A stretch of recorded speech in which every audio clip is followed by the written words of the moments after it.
One of my favorite things in the world to do is watch Friends. I know it's been off for years and years. It's not even around, but I still find myself binge watching old episodes. And I was thinking about this today and thinking, it's the predictability of the friends in the circle, right? You have Chandler with his quirkiness, Monica with her type A of just everything has to be so neat and tidy and organized. It's Phoebe's ability to make you laugh at her silly songs. Ross always comes in with those smart comments, and Joey and him and his food, like it is just so hilarious. And of course, Rachel, she just brings everybody together, and it's just such this beautiful, cohesive team of people.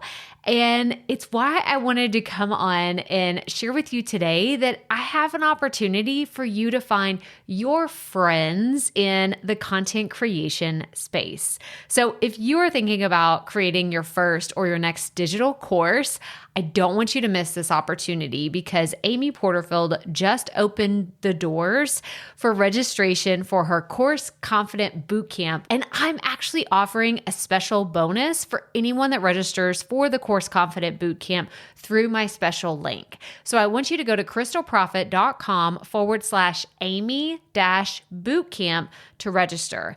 That's krystalprofit.com/Amy-bootcamp. And what you're going to find when you get there is I have this special bonus private podcast series. It's called Money Mindset for Creators. So I want you to go register for Amy's bootcamp, download the podcast, and immediately start listening to it, because what this training is set up to do is to help you get your mind right about monetizing your content, making money so that you can fuel your content creation dreams. So go to krystalprofit.com/Amy-bootcamp to register for Course Confident. And I cannot wait for you to find your friends and find the people that will be there for you. Do you see what I did there? Yeah, nice little friends segue connection. Go to krystalprofit.com/Amy-bootcamp. And I cannot wait to see you inside. Okay, let's get into today's episode. Are you thinking about launching your podcast soon? Do you wish that you had a crystal ball, no pun intended, that would show you exactly the things that you don't need to do?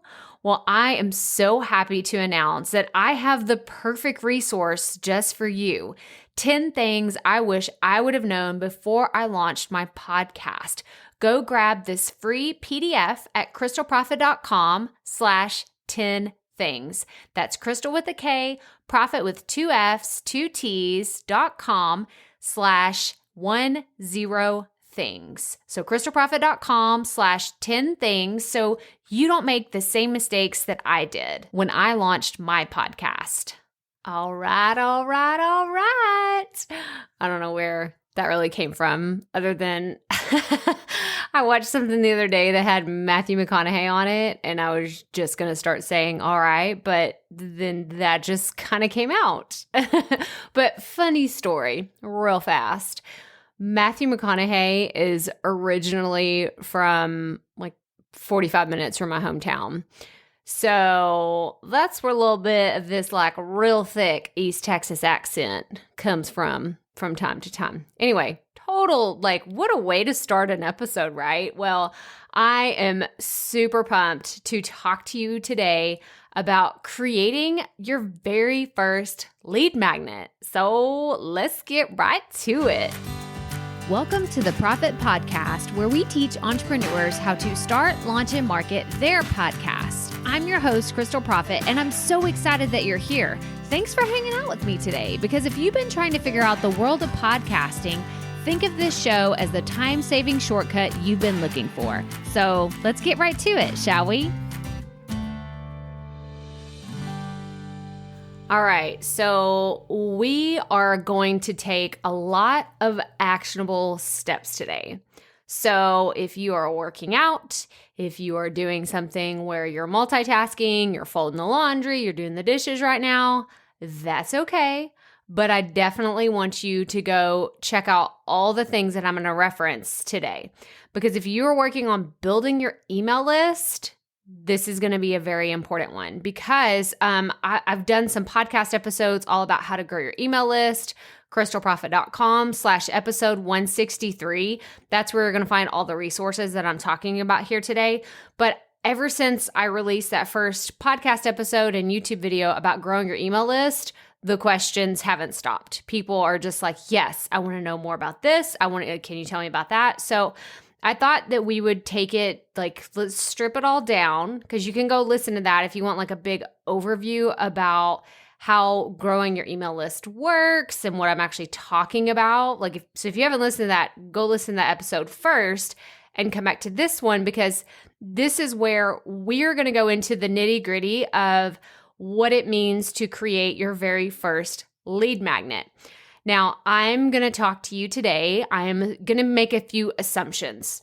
The first is, you know what I'm talking about because you've listened to the episode about growing your email list, right? So go listen to that. And there's a YouTube video about it as well. Go check those out, because I am going to get into some terminology today that if you have not listened to those and you don't know anything about email marketing, you might get lost.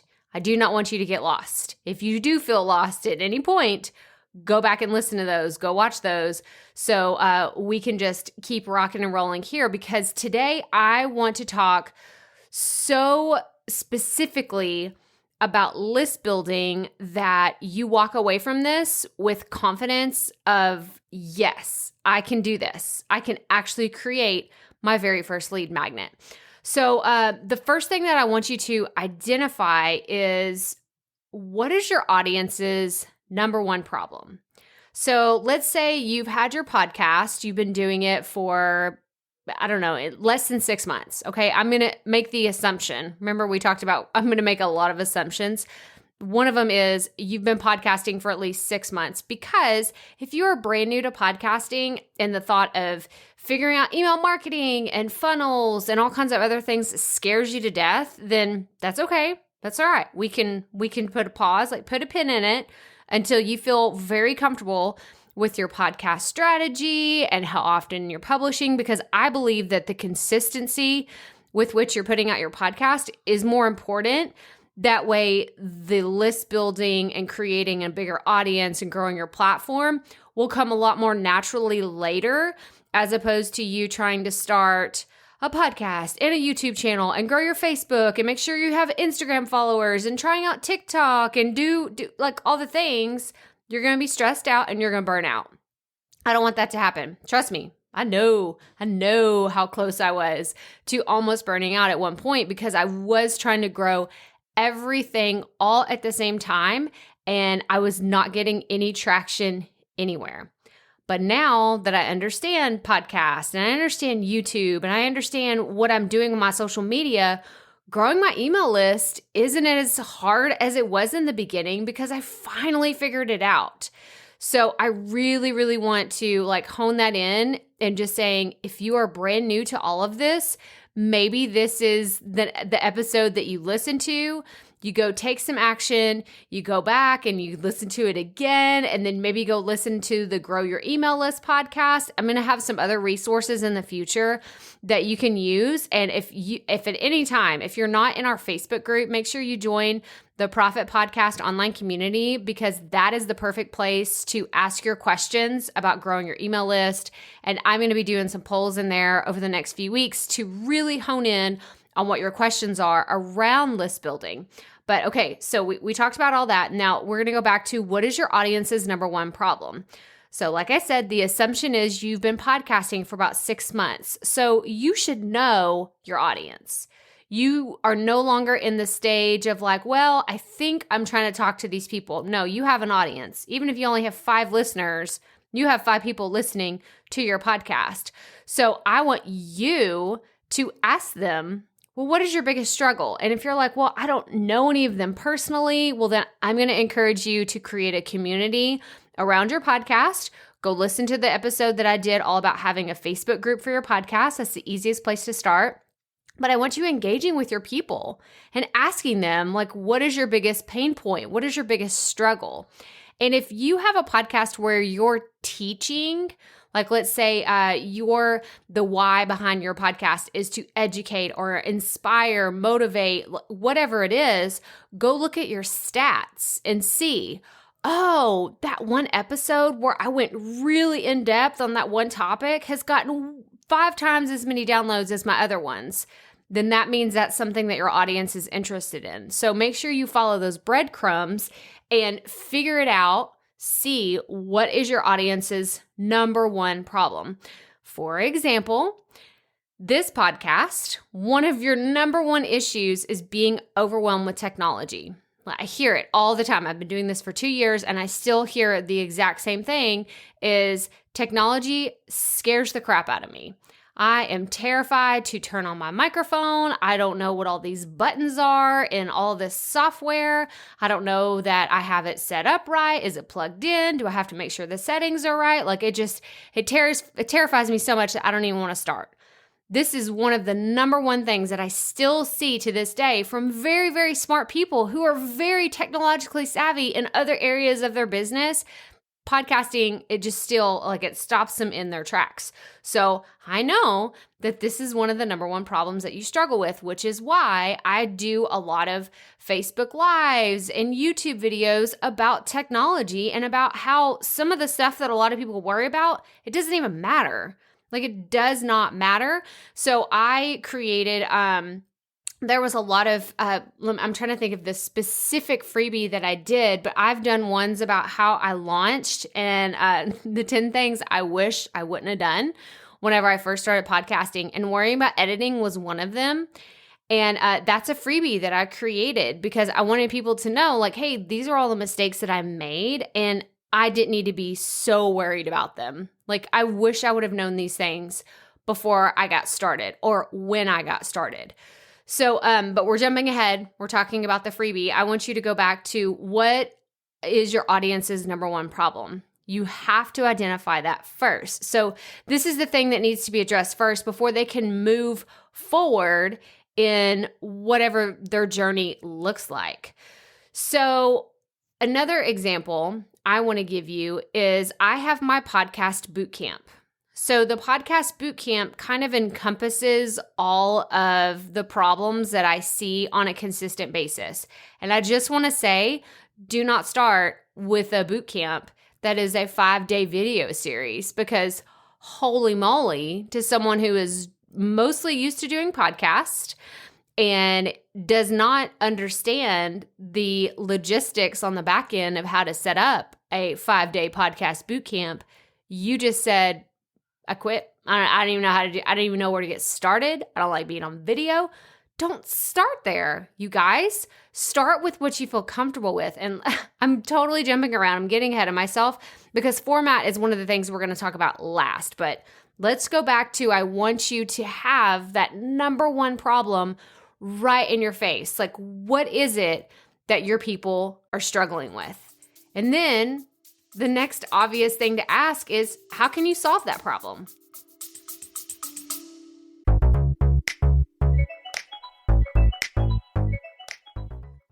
Being a woman in business comes with its own unique set of challenges, but also so many opportunities.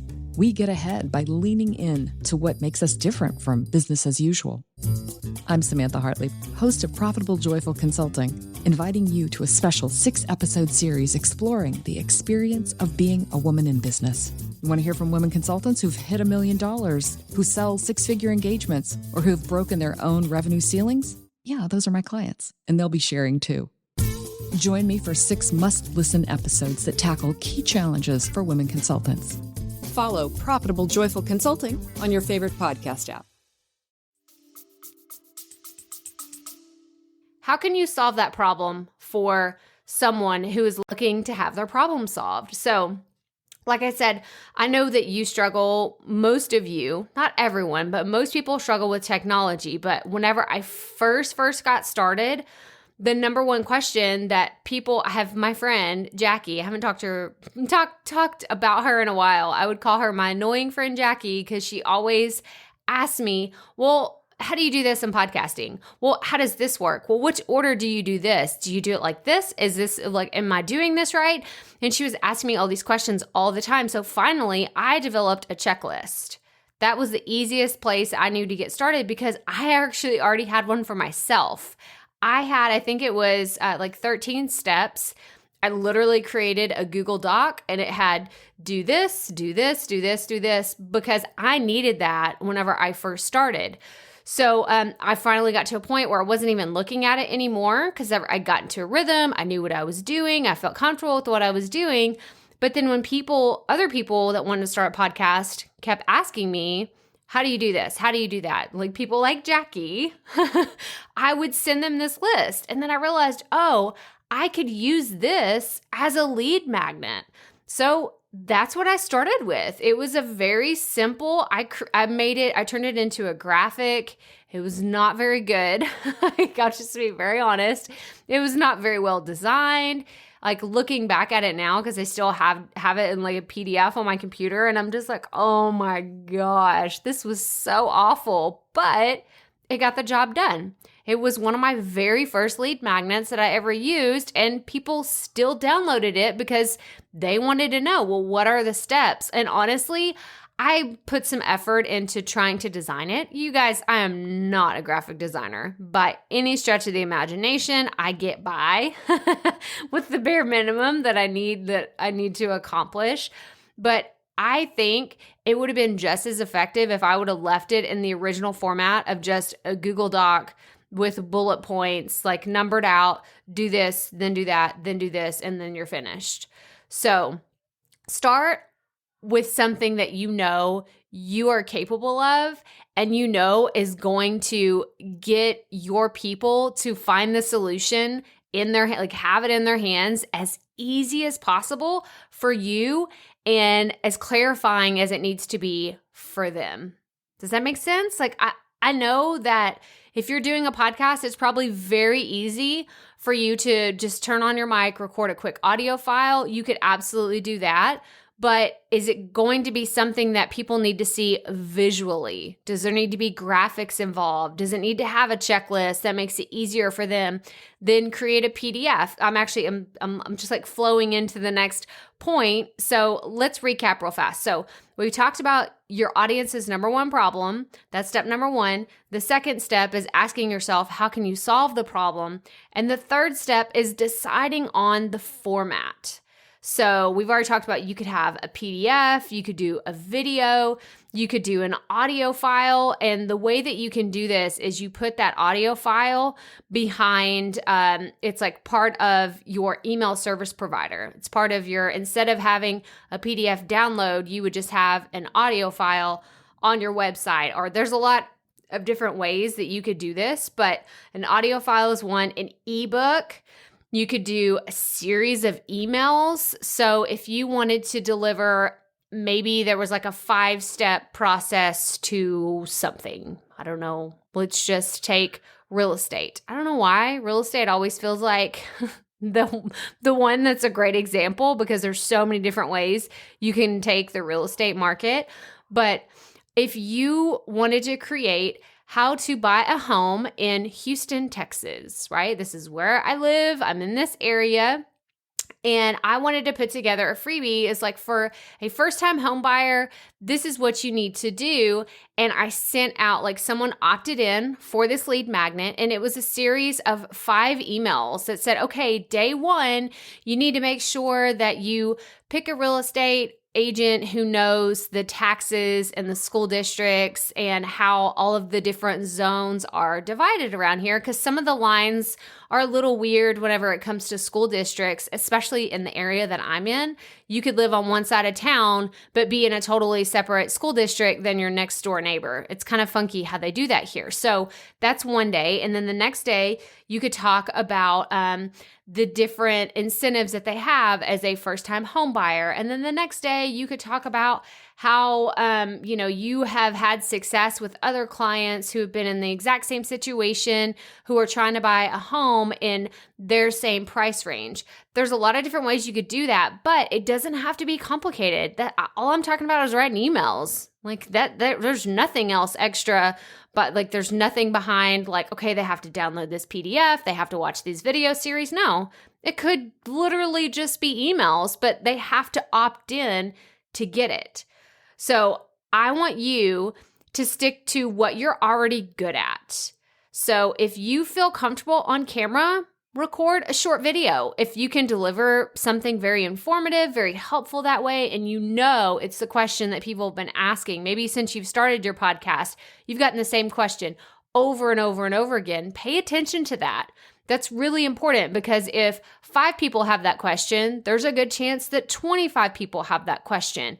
And if you can present the opportunity to answer that question for multiple people at one time, then that, my friend, is the perfect example of a fantastic lead magnet. So I want you to create something you feel comfortable doing. If you're an amazing writer and maybe getting behind the podcast mic was a little difficult for you, but man, I could churn out a 10-page ebook that would really go into detail and do step-by-steps and solve all these problems for what they talk about. Like people ask me this all the time, then do that. Stick to what you're good at. I'm okay being on camera. It doesn't bother me. And so I did the video series, which like I said, is a little bit more complex. I would not suggest anyone starting with a video series. You could do a video, but mine is a 5-day video series. It's a little bit more complex. Don't start that way. Don't let that be your first one. I think a PDF or just a simple audio file is the best way to get started with your very first lead magnet. And don't make it too complicated. It shouldn't be a 45-minute video and it shouldn't be a 30-page PDF. It should be something that someone has this problem and then they're like, oh, they see it on your website or you mention it in your podcast episode and they're like, oh man, that is exactly the problem that I need solved right now, immediately. I need to go check this out.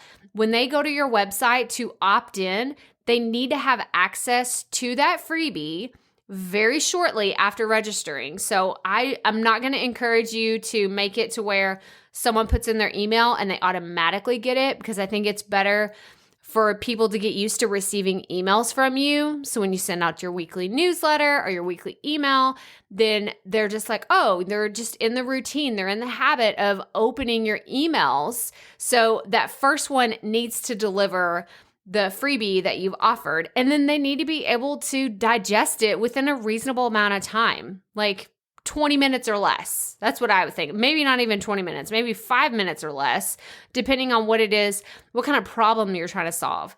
And let's be honest, you guys, you're not going to solve the world's problems in a 2-page PDF, right? And you shouldn't. Like your podcast or your business or whatever your offering is, that should be the solution to their problem. So this is the last point that I want to make. If you have or you're aspiring to have some sort of online course or coaching program or membership, whatever it may be, then I'm going to encourage you to create something that's not only related to your podcast, but it's also related to your offering. Because once you do that, the people that are on your email list are going to be qualified people. They're going to be like hot leads that could potentially be your customers for your paid programs. Do you see what I'm saying? Like I'll give you a great example. So when I very first started, if you've been around here a while, you know that I rebranded this podcast. When I first started blogging, I was blogging mostly to other women like me, stay-at-home moms, trying to figure out what they're doing. I talked a little bit about writing and family and cooking and fitness.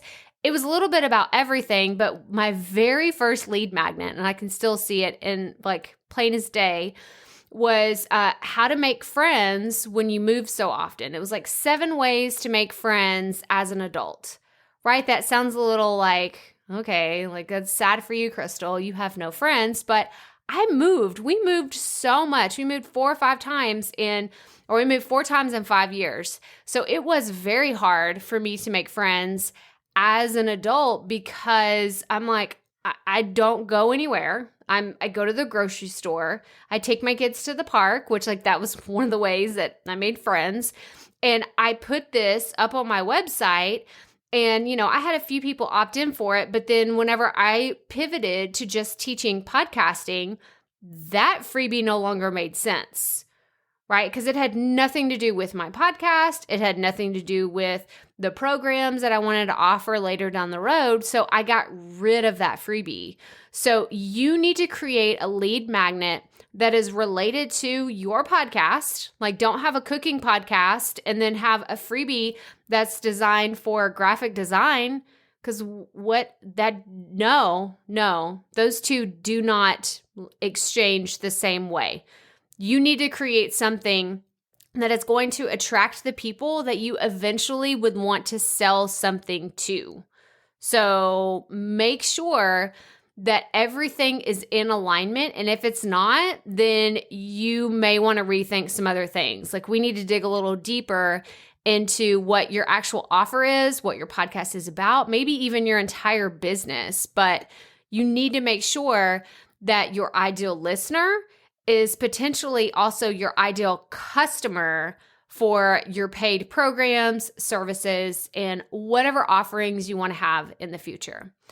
But that's all I have for you today, guys. This was a quick episode. I really just wanted to dig a little bit more into how to create your very first lead magnet. So again, I'm going to do a recap. So you have to talk about what is your audience's number one problem? What is their biggest thing that they're struggling with right now?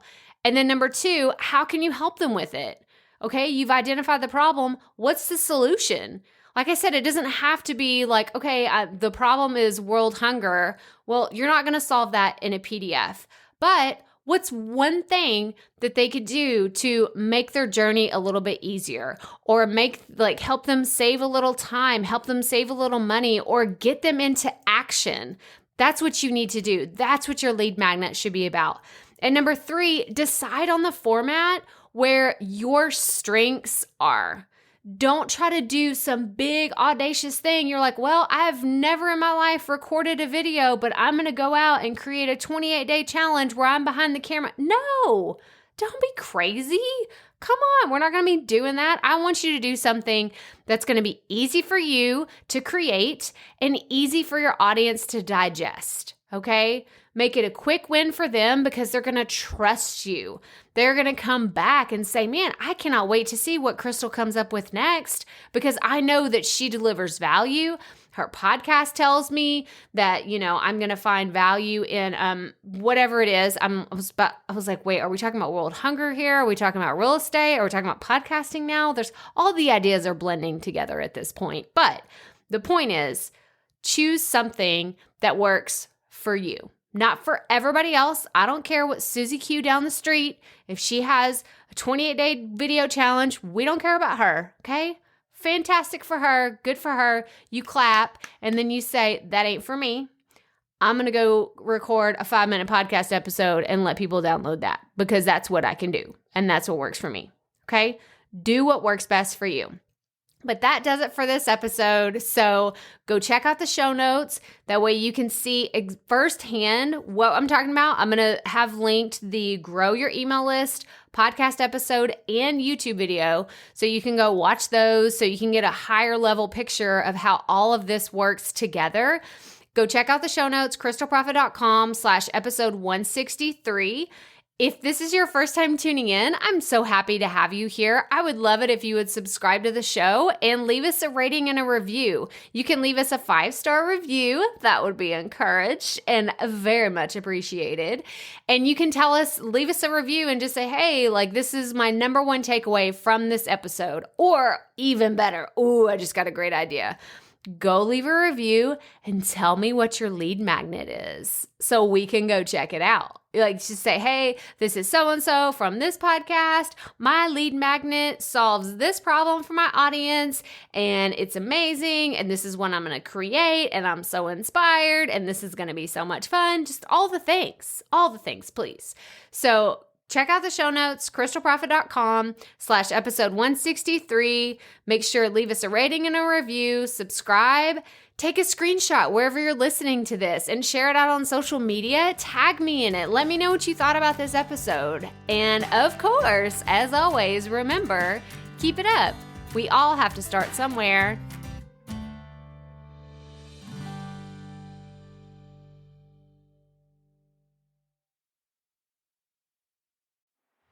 Hey, Profit Podcast listeners. Thanks for sticking around to a little bit after the episode to hear this special message, because I want to hear from you.